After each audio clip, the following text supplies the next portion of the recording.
everyone. Welcome to the online series being conducted by APEDA to sensitize the stakeholders and enhance the industry professional skills.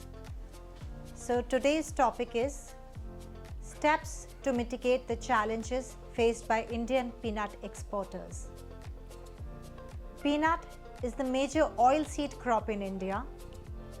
India is the second largest producer, and now in 2023, as per the ITC trade map data, India stands at the export value of $8.74 million. In 2022, Argentina was slightly ahead of India in terms of exports of peanut, but now India has surpassed it. The production belt of India includes the states of Gujarat, Rajasthan, Tamil Nadu, Madhya Pradesh, Andhra Pradesh, Karnataka and Maharashtra.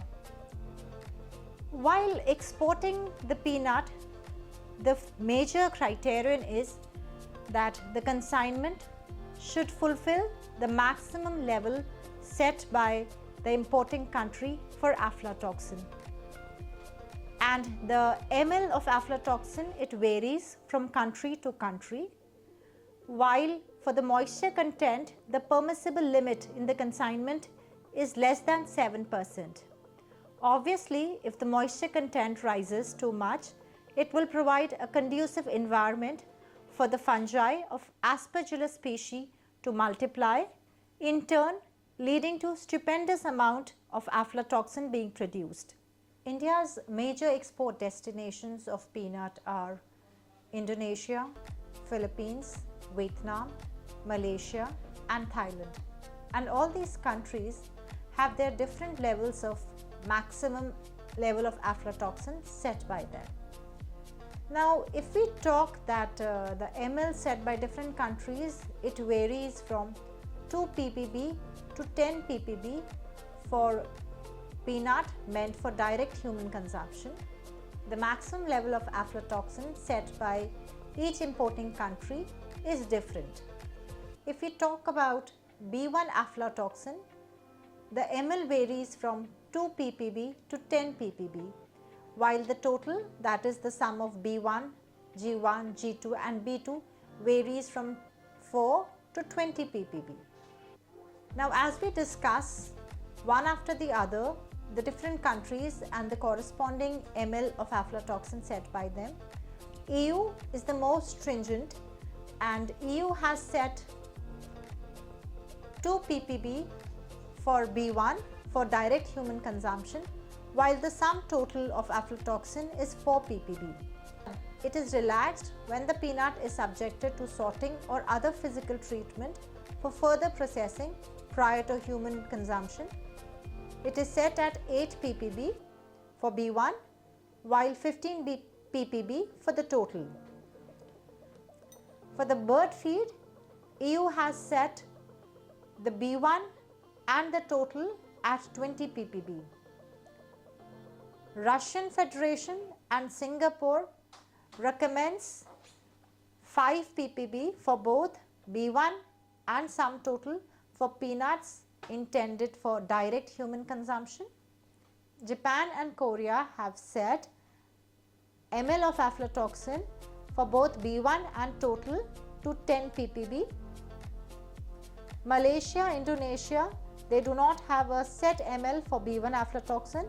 They have only set the ml for the total aflatoxin, which is at 15 ppb, while Thailand also has not set any ml for the B1 aflatoxin. It has set ml for total aflatoxin, which stands at 20 ppb. Indian exporters have been facing challenges to meet the levels of aflatoxin set by the importing countries. So, in order to mitigate these challenges and to harmonize the ml set by the importing countries, APEDA has developed an export procedure for peanut and peanut products. Also, APEDA has implemented a traceability system called peanut.net. When we talk about aflatoxin contamination, the contamination begins from the production level itself. So, the measures have to be implemented right from the production to processing and export level. It is not that if measures are implemented at the level of processing, we can contain or we can combat the aflatoxin contamination. So, the first and foremost stage is at the production level. The exporters should source their material from mandis, which in turn source it from the farmers or the growers that follow good agricultural practices.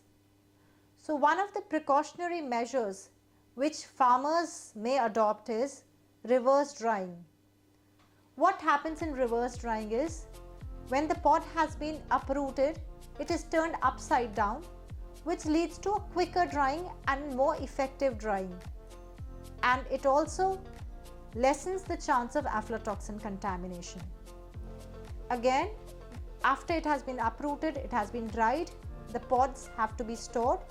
After the harvest, the peanut that shall be stored at the farm facility, it should be such that the storage should be in aerated bins.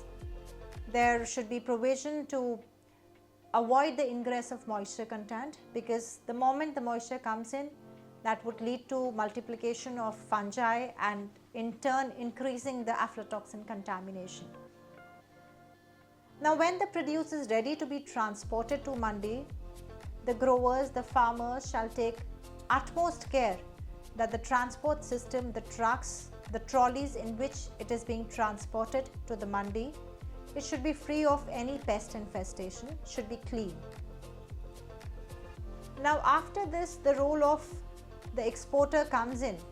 When the exporters have procured the material from the mandis, their storage facilities should have adequate facilities such as real-time monitoring. They may install data loggers which would give a real-time picture that what is the moisture content, the relative humidity in the surroundings. This would allow them to take precautionary measures supposing the relative humidity is quite high. And as a part of regular practice of quality management, food safety management system, the cleanliness part, the maintenance should be taken care of. Now we move to the next part of the value chain, that is just before the shipment. So, the consignment, there should be pre-shipment analysis of the consignment, which ensures that the consignment is in compliance with the ML set by the importing country. After the pre-shipment analysis, when the consignment is being shipped, the exporters must ensure the presence of laboratory personnel during the stuffing, so that the consignment being shipped is a certain and is the same for which the pre-shipment analysis was done. So these are the basic steps which the exporters follow during the export of peanut and peanut products.